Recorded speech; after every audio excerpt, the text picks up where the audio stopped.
Hello there, please excuse the shirt, I just felt a little bit summery so I thought I'd blind you with it. We've got loads of questions still coming in to ask David on gardenersworld.com, so I'll get on and answer some. So first off, Irene, she says that she inherited a rhubarb plant from her parents. With the parents, it grew really well, but in her garden, which is on clay soil, it's not doing very well, and she asks, really, should she give up and grow it in a pot? Well, Irene, I would persevere. I would try and plant the rhubarb firstly in a place that gets some sun for part of the day.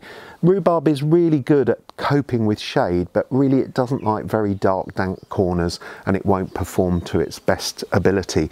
So I would move it into a position that gets sun for half of the day, improve the soil quite deeply by adding some good quality garden compost or bagged compost, and then plant the crown nice and deep, keep it well watered in the first year, and then let it get on with the job of growing for a couple of years before you start pulling any. And I think you'll find that will do much better than struggling to grow it in a pot. Now next I've got a question from Josephine. She writes in to say she's got a skimmia growing in a pot in full flower now, and she asks whether she can plant it out in the garden. So Josephine, the thing to check first is that your soil is not alkaline, i.e. that it's neutral or acid, and you can usually tell this either by looking around at your neighbours' plants. If they've got things like rhododendrons and azaleas and pieris, then the soil should be acidic and you should be able to grow your skimmia quite successfully. So it needs neutral to acid soil rather than an alkaline soil. If you grow skimmia on an alkaline soil, it'll become very yellow and what's called chlorotic, and it won't really succeed.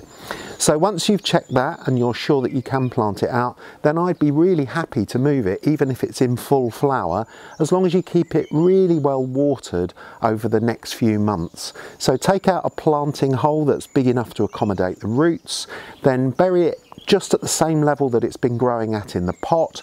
Fill in with the soil around it, perhaps improve the soil around it by digging in some well-rotted garden compost or bagged compost, and give it a go.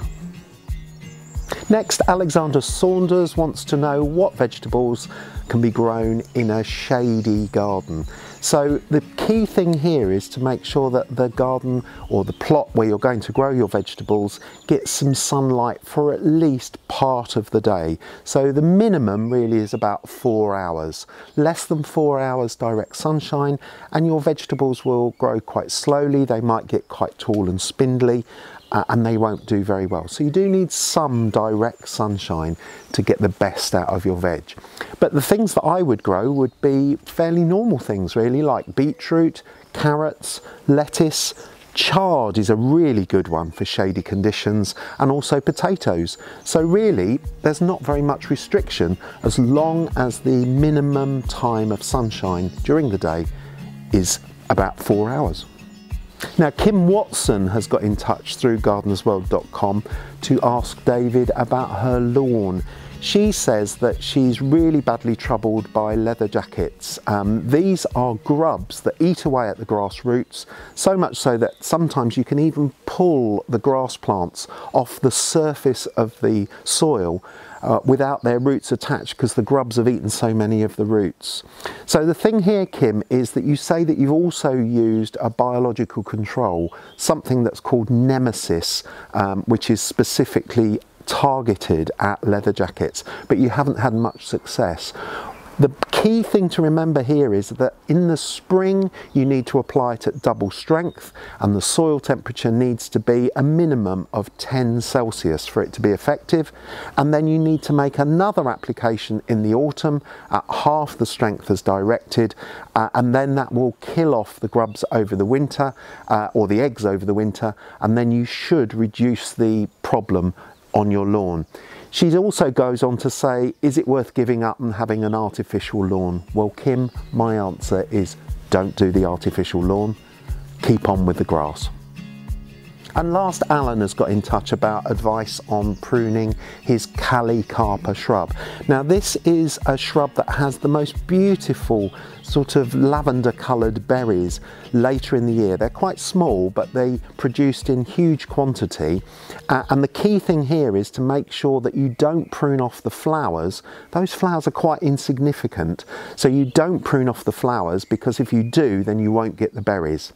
So at this time of year, if you look at the callicarpa shrub, you may see that it's just starting into growth. And over the next few weeks you'll see the buds bursting and hopefully some flower buds coming out. They're quite insignificant, as I say, but as soon as that shrub has flowered, you can go in and you can cut out the oldest woody material that hasn't produced any flowers. Do that this coming summer and then you'll help to thin out the bush and make it less of a tangled mess if it's grown quite large. And then every year thereafter you can go in and take out some of that old wood to keep the plant in check, to stop it getting too large.